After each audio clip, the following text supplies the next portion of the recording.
Hi guys, Tom Barclay here at Ibrox, a freezing cold Ibrox. It's -2 right here. You can really tell how cold it is because there's pretty much no wind and it still feels absolutely freezing as it was when I got in here. But anyway, I'm here at Ibrox where Tottenham, as you can see behind me, are training ahead of their game against Rangers in the Europa League tomorrow. We've just done Ange Postecoglou's press conference along with a bit of Radi Dragazin as well. Quite a few news lines to come from that, so let's get straight into it. First of all, let's start with injuries. So Micky van der Ven is injured along with Cristian Romero. That Van der Ven's injury is probably the big sort of new injury that's come up. He obviously came off against Chelsea. Looks like the same or a similar hamstring problem. And we understand he's going to be out for 2 to 3 weeks. Ange didn't specify any timelines on either Romero or Van der Ven, but he did say it was really disappointing, or pretty disappointing. And he did say, when he was asked by my good friend Ali Gold whether this was the worst injury crisis he's ever faced, as a manager, he said, yeah, by a fair stretch, because obviously now it's Van der Ven injured, Romero, Vicario, Ben Davis, Richarlison, Odebear, Micky Moore, and there might even be more that I can't think of. Plus, obviously, you can't play Spence. He's ineligible here. Bentancur is back. But yeah, injuries are a real problem. He did say a 2 to 3 week timeline with Van der Ven kind of makes sense because he did reference that they're going to have to get through the next 5 to 6 games and manage that. So either that means by the time the transfer window opens to bring in someone new, or whether Van der Ven might get through that. But anyway, that's what we kind of understand. And the Romero, Argentine sources suggesting 6 weeks. He wasn't any more specific about that with his quad injury, but yeah, huge blow for him, given they've been injured so far. He did talk a little bit about injuries when he was asked, at this stage with all these injuries he's had this season, last season, we all know the intensity he trains out, whether it's bad luck, and he says never just bad luck. I mean, some of it is, like Vicario, he's never had a goalkeeper be out this long, but it's something that they're looking at. We're always trying to explore whether we can do better on an injury front. So kind of a hint that he's not particularly, maybe either not completely happy or just disappointed, or looking at the fact that they could be doing more from a managing injuries perspective. I asked him whether that means, does this mean Archie Gray steps in for this game, or whether maybe Bassoon plays centre back, and he said no, it's going to be Archie. You're going to have to get creative over the next 5 to 6 games, as I referenced. Obviously, Gray moved to centre back against Bournemouth. He actually played up in Scotland in pre-season against Hearts at centre back, but still, what an occasion for the 18-year-old coming into a hostile atmosphere right now. Is obviously no one here, but right now. But tomorrow it's going to be pretty febrile, probably quite similar to Galatasaray, a few weeks ago, and obviously with the added spice of Ange Postecoglou, the ex-Celtic manager, coming back here, which I'll come on to. So that's going to be a lot for Archie Gray to deal with, obviously. The other big sort of news line was, again, involving Cristian Romero, but more specifically towards the interview that he gave to the Spanish broadcaster, I believe it was, Telemundo, after the Chelsea game. A bit of a strange one. It seemed to go up and then sort of came down. But essentially, he basically effectively criticised the owners of the club without naming them. He talked about those being responsible, not being the players and not being the manager, always the same people, and basically called for essentially more investment in the team, a la Man City, Chelsea and Liverpool when they go again every season, and talked about how passionate he was about how this club could be, Tottenham could be challenging for trophies, or the title rather, with that, and also praised Postecoglou and said how much he was behind him.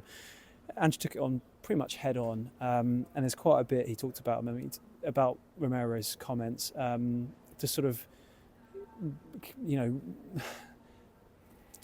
boil it down to the sort of nuts and bolts of his response to it. He said that Romero was very emotional after the game, obviously being come off injured, so frustrated, and obviously losing that game. He said he's passionate about having success at the club, but he just sort of didn't express it in the right way.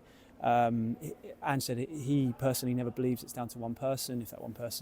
If Romero was referring to Daniel Levy, he says just generally he never believes it's down to one person, so wasn't going down that route with the way Romero was going down, and said that he said a lot of what Romero said was good, but some of it wasn't right, and it shouldn't have been aired in public, in the way that he said he never criticised an individual in public himself as a manager. He doesn't believe that should have been done either from Romero's perspective.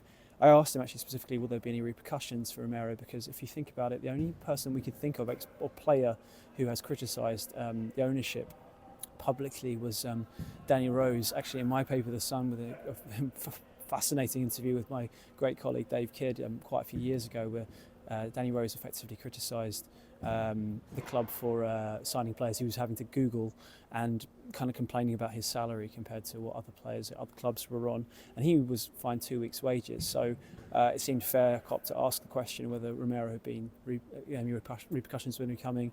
Postecoglou didn't want to go into that. He said that kind of thing will be kept in-house. He doesn't believe he should be doing it publicly. I would not be surprised if he had been fined as a result, but he wasn't going to say that publicly. He did say that Romero had apologised. I believe that was in a meeting with Postecoglou himself. Don't know any more about whether it might have been with the chairman, whether they had a chance, because obviously the turnover of games is so quick. I don't know, but that was a big part of it. And then the other theme, obviously, is, as I said, Postecoglou being back in Glasgow, where he won 5 titles in 2 years at Celtic before leaving for Spurs. Coming back to Celtic's arch rivals Rangers is going to be a fascinating atmosphere. He's going to go into the Bear Pit as he was asked about in the press conference what it's going to be like. And when he was asked about that and that challenge, he said similar to what he said when we asked him about Galatasaray about that kind of atmosphere. And he said, look, basically with COVID, it was so rubbish with no fans. This is the kind of thing that you want. Obviously, I, like anyone, I like a bit of love. But this is the kind of atmospheres that you would have been, gagging for back then, effectively, when there was no fans at all, and how pointless or meaningless, I think the word was, when there were no supporters. So he kind of went down that same line as well. Obviously, going into this game, Spurs fans haven't been exactly particularly happy with Postecoglou. There's my man, Ali, in the background.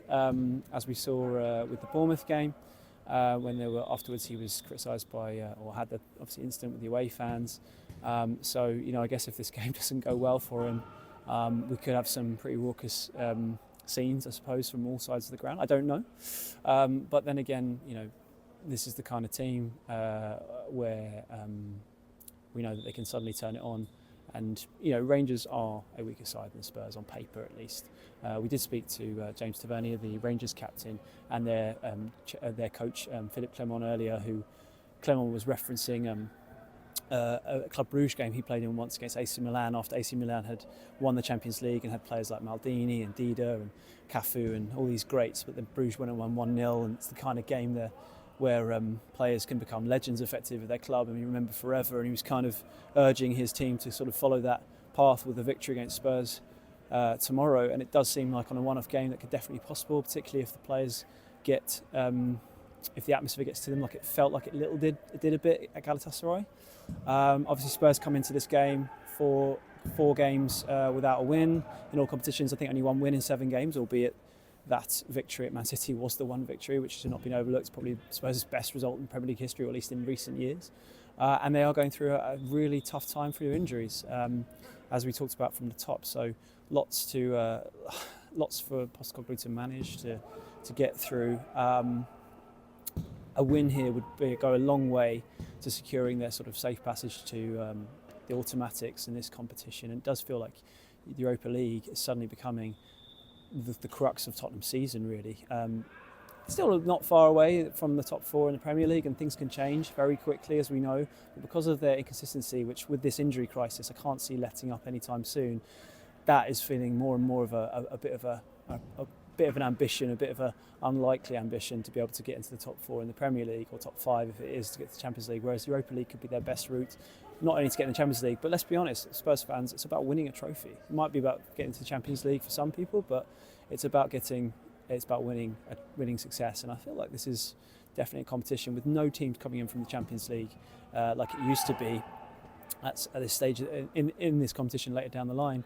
Spurs are definitely one of the best teams, if not the best team on paper at least, in this competition. And if they can manage their way through it, get a great result here, this could be a turning point. We're constantly talking about turning points this season with Postecoglou's Spurs side, but this definitely could be one.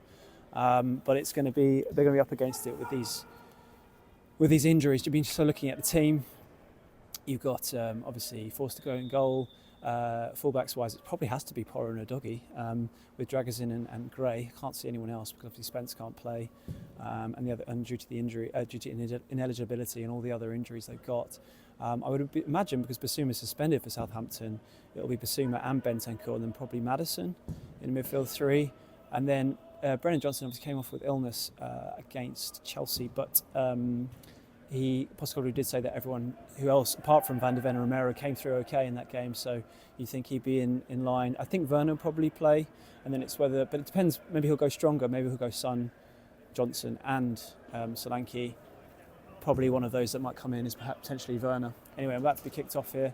Better go and write my stuff. But that's where we're at with Spurs. Let's see how they get on tomorrow, and I'll do a video after the game. Cheers, guys.